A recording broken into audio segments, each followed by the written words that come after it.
Oi pessoal, tudo bem com vocês? Aqui é a professora Lucimara Mota falando. E mais uma vez hoje é dia de contação de história. Gente, vocês estão vendo ali que nós temos companhia, né? Vamos ver até quando ela vai conseguir ficar ali, né? É espontânea dela, ela que quis ficar por ali. Mas o nome da história hoje, o título da história se chama Reconstrução ou Reconstruindo Jerusalém. No ano em que Ciro se tornou imperador da Pérsia, permitiu que todos os povos que havia sido feito prisioneiro pela Babilônia voltassem para sua terra natal. Chegou o dia em que os judeus que haviam sido levados prisioneiro pelos babilônios puderam voltar para casa. Eles ansiavam por recomeçar e reconstruir o templo de Jerusalém. Na verdade, os persas permitiu que eles levassem os tesouros de ouro e prata que tinha sido saqueado há muito tempo. Mesmo assim, foi o próprio povo que investiu o seu dinheiro na reconstrução e começou a trabalhar. Quando chegaram o momento de colocar a fundação, eles começaram a cantar canções de adoração a Deus. Os sacerdotes tocavam as trombetas cerimoniais e os músicos batiam os símbolos. Alguns gritavam de alegria. Outros que viram o primeiro templo ser queimado choraram de emoção. Apesar da ansiedade de todos, haviam dificuldades. Judá não tinha ficado deserta no período do exílio. O povo que vivia ali tinha se oferecido para participar do trabalho. Os judeus recusavam a oferta, pois não queriam interferência externa. Em pouco tempo houve desentendimento e as lutas começaram. Não era apenas o trabalho de reconstrução que fazia o desafio, era igualmente difícil reconstruir as tradições de fé e cerimônias, os festivos que a lei exigia. Um profeta chamado Zacarias lhe dava esperança. Lhes dava esperança. Alegrem-se, dizia ele. Um novo reino logo virá. Ele será um reino de paz que monta um jumento e não um cavalo de guerra. Ele salvará o seu povo como o pastor salva a sua ovelha do perigo. Enquanto isso, em todo o império ainda havia muitos judeus que não tinham retornado para Jerusalém. Entre eles estava um homem chamado Neemias, que estava ansioso por ouvir notícia sobre a reconstrução e decepcionado do que tinha ficado sabendo, porque ele ficou sabendo dos conflitos e tudo mais, então dos obstáculos que eles tinham, então ele ficou meio desanimado. Mas certo dia, enquanto havia vinho na mesa do imperador Artaxerxes, Neemias não conseguiu esconder a tristeza. Ele fazia o seu trabalho. E olha só o que vinha a acontecer. O imperador percebeu. Você está doente? Está? Você não está doente, está? Indagou ele. Você parece tão triste. Qual é o seu problema? Neemias ficou surpreso. Não, Vossa Majestade, estava apenas pensando sobre a cidade do meu povo, Jerusalém. Ouvi dizer que ainda está em ruína. Apesar do esforço das pessoas que estão ali, ainda não conseguiram reconstruir. Que pena, disse o imperador. Você quer fazer alguma coisa a respeito disso? Perguntou o imperador. Neemias fez a mais rápida das orações antes da resposta. Vossa Majestade permitiria que eu deixasse meu serviço e fosse pessoalmente para Jerusalém? O imperador concordou. Ele até enviou uma escolta armada com Neemias. Contudo, quando chegou a Jerusalém, Neemias evitou ser anunciado. Certa noite, ele montou no jumento e circulou os muros de Jerusalém destruído. O que ele viu ajudou a decidir o que ele ia fazer. O mais rápido possível, Neemias foi falar com os líderes da cidade. Precisamos reconstruir os muros, disse ele. Isso vai restaurar o orgulho da nossa cidade.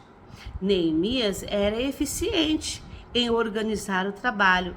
As pessoas do lugar que não eram judeus reclamavam mais uma vez: vocês nunca vão conseguir fazer nada com todos esses lixos. Riam eles.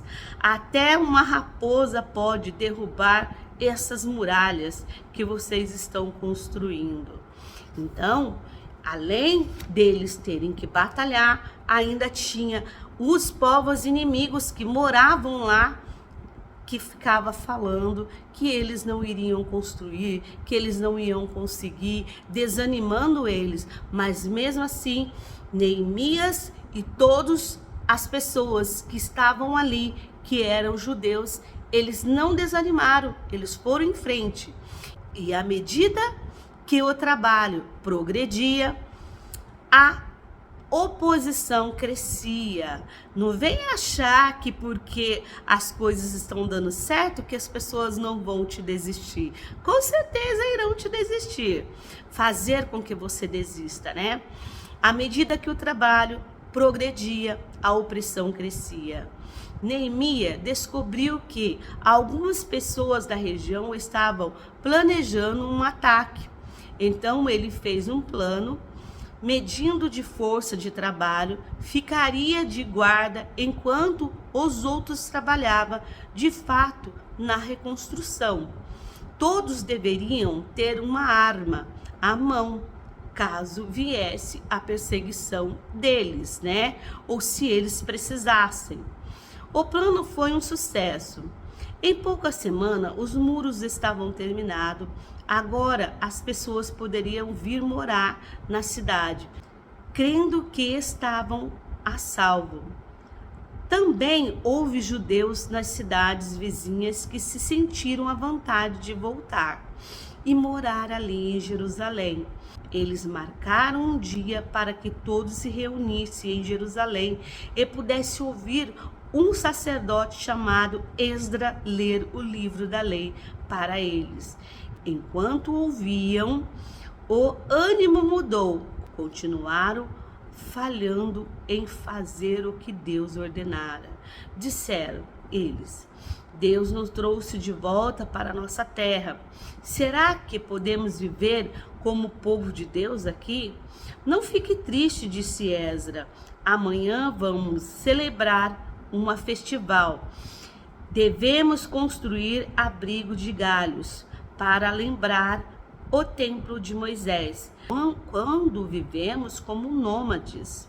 Durante os dias do festival, vamos ouvir porções da lei lida em voz alta. Em seguida, teremos um dia para pedir desculpa a Deus. E teremos um novo começo, porque tinha tudo que ser assim. Eles deveriam primeiro relembrar todas as leis do Senhor, para depois eles pedir perdão a Deus, para que eles pudessem continuar restaurando Jerusalém. E a restauração de Jerusalém, ela se deu com o ânimo do povo. Enquanto o povo estava desanimado e eles não conseguiam fazer o que tinham que fazer, eles estavam lá se sentindo como se fossem pequenos, que eles não podiam conseguir. Olha para vocês verem lá, ó, como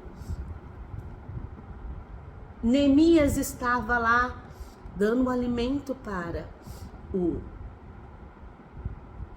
a sua realeza, né? o Ataxerxes, e de repente o Ataxerxes resolveu ajudá-lo. Então, todo tempo, Deus ele preparou alguém que tinha algo a mais para ajudar o povo. E o povo, eles ficaram cada vez mais animados. E eles ficaram felizes porque eles estavam de volta para a sua terra. E dessa vez, o festival deles foram lindo, gente, lindo. Eles se prepararam, se organizaram para que a festa pudesse acontecer. Então, gente, ó, se nós pararmos para pensar um pouquinho, em tudo que nós vamos fazer em nossa vida, sempre haverá alguém para nos desanimar, sempre haverá alguém para fazer com que nós possamos, para que nós desistimos, né?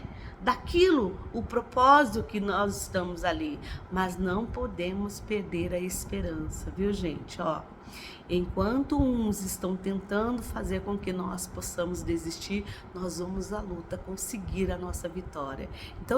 Então, gente, hoje é essa história que eu quero passar para vocês, para que vocês possam lembrar de que quando nós vamos à luta para conseguir algo, sempre haverá alguém para nos desanimar, mas não podemos perder as esperanças. Temos que lutar e batalhar para que nós possamos fazer a vontade que Deus tem para a nossa vida, tá bom? Então, ó, até a próxima contação de história e ó, tchau, tchau, gente. Bye, bye. Beijão para vocês. Tchau.